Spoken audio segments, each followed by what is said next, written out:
സഹോദരന്മാരെ, നമ്മുടെ കൂടെ ഉള്ളത് നമ്മുടെ ഒരു സുഹൃത്ത് അബ്ദുസലാമാണ്.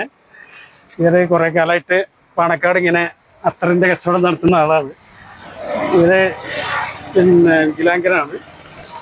പിന്നെ ഇവിടെ അടുത്ത് കാരാത്തോട് അല്ലേ, കാരാത്തോടാണ് അവൻ്റെ വീട്. നല്ലൊരു സുഹൃത്താ. ഇന്ന് പാണക്കാട് വരുമ്പോൾ എന്നെ കണ്ട് സലാം ചൊല്ലി സംസാരിക്കും. ഒരു അത്തറ നമുക്ക് പൂശല് കുറേ വർഷങ്ങളായിട്ടുള്ളതാണ്. പിന്നെ വരുന്നവർക്കൊക്കെ അങ്ങനെ കൊടുക്കാറുണ്ട്. പാണക്കാട് വരുന്നവർ എല്ലാവരെയും ഒന്ന് ഊതിൻ്റെ അത്തറ ഒന്ന് പരത്തി ആസ്വദിപ്പിച്ച് വിടും. ഏതായിരുന്നാലും അവനൊരു ഉണ്ടായിരുന്നില്ല. അപ്പോൾ വാടക വീട്ടിലാണ് താമസിച്ചിരുന്നത്. ബഹുമാനനായ അജ്ഫാൻ കുട്ടിക്ക നല്ല സാമൂഹിക സാംസ്കാരിക രംഗത്ത് പാവങ്ങളെ സഹായിക്കുന്ന നല്ലൊരു വ്യക്തിയാണ് അജ്ഫാൻ മുഹമ്മദ് കുട്ടിക്ക അല്ലേ. അദ്ദേഹം ഒരു വീടുണ്ടാക്കി കൊടുക്കാമെന്ന് പറഞ്ഞിട്ടുണ്ട്. അപ്പോൾ അതിൻ്റെ ഏകദേശം അതിൻ്റെ കാര്യങ്ങളൊക്കെ നടന്നുകൊണ്ടിരിക്കുകയാണ്.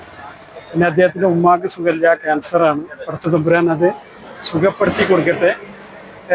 ഈ ചെറിയ തോതിൽ അത്ര വിറ്റ് ജീവിക്കണ അബ്ദുസലാം അതൊരു വീടാകുന്നതിൽ നമുക്ക് നല്ല സന്തോഷമുണ്ട്. എല്ലാ ദിവസവും നമ്മളിവിടെ പാണക്കാട് വരുമ്പോ കയ്യെന്ന് സലാം ചൊല്ലി 4 കുട്ടികളൊക്കെ ഉണ്ട്. അപ്പൊ അങ്ങനത്തെ ഒരാൾക്ക് അജ്ഫാൻ കുട്ടിക്ക നമ്മുടെ ഏറ്റവും പ്രിയപ്പെട്ട ഒരു വ്യക്തിത്വമാണ്. പാവങ്ങളെ സഹായിക്കുന്ന നല്ലൊരു വ്യക്തിത്വമാണ്. അദ്ദേഹം ഇങ്ങനെ ഒരു കാര്യം ചെയ്തു കൊടുത്തത് വളരെ സന്തോഷമുണ്ട്. ഇന്ന് ഞാൻ വന്നപ്പോഴും എൻ്റെ കൈ പിടിച്ച് സലാം ചൊല്ലി വീട്ടുകാര്യങ്ങളൊക്കെ ചോദിക്കുക അദ്ദേഹത്തിൻ്റെ ഒരു പതിവാണ്. അതുകൊണ്ടാണ് ഇങ്ങനെ ഒരു വീഡിയോ എടുത്ത് അദ്ദേഹത്തെ ഞാൻ പരിചയപ്പെടുത്തിയത്.